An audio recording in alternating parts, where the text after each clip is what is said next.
ఈ రోజు నేను సూటిగా ప్రశ్నిస్తున్నా చంద్రబాబు నాయుడు గారిని, అనిత గారిని, లోకేష్ గారిని.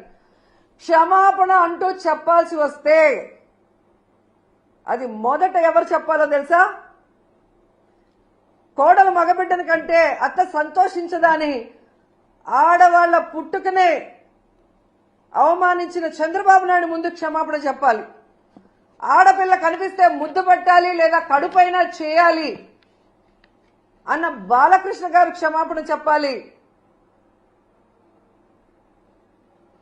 అలాగే మీరు చూస్తే జగనన్న తన కూతుర్లు చూడటానికి లండన్కి వెళ్ళినప్పుడు ఆయన గురించి నీచంగా మాట్లాడిన లోకేష్ క్షమాపణ చెప్పాలి. అలాగే భారతమ్మ విజయమ్మ గురించి నిన్న ఎంత ఘోరంగా మాట్లాడారో మీరు చూశారు అనిత గారు, ఆవిడ క్షమాపణ చెప్పాలి.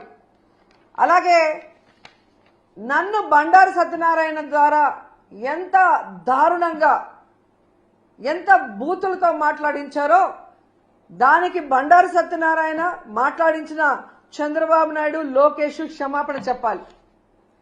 అలాగే మీరు చూస్తే ఆఫీసర్స్ ని గతంలో హోమ్ మినిస్టర్ గా చేసిన సుచరిత గారిని, అలాగే నన్ను చాలా వల్గర్ గా మాట్లాడిన ఇప్పటి స్పీకర్ బండారు సత్యనారాయణ గారు క్షమాపణ చెప్పాలి.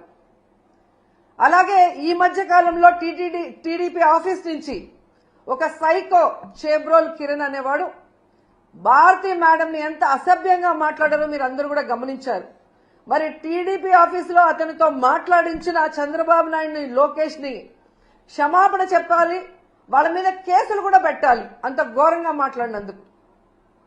నిన్న మీరు చూస్తే మూర్తి గారి డిబేట్ లో సంబంధమే లేకుండా రేణుకా చౌదరి గారు ఎంత అడ్డదిడ్డంగా మాట్లాడుతుందో మనం గమనించాం. మరి ఆవిడ మీద ఎందుకు కేసు పెట్టలేదు? మూర్తి గారి మీద ఎందుకు కేసు పెట్టలేదు? ఎందుకు బిఆర్ నాయుడు గారు క్షమాపణ చెప్పలేదని నేను అడుగుతున్నాను.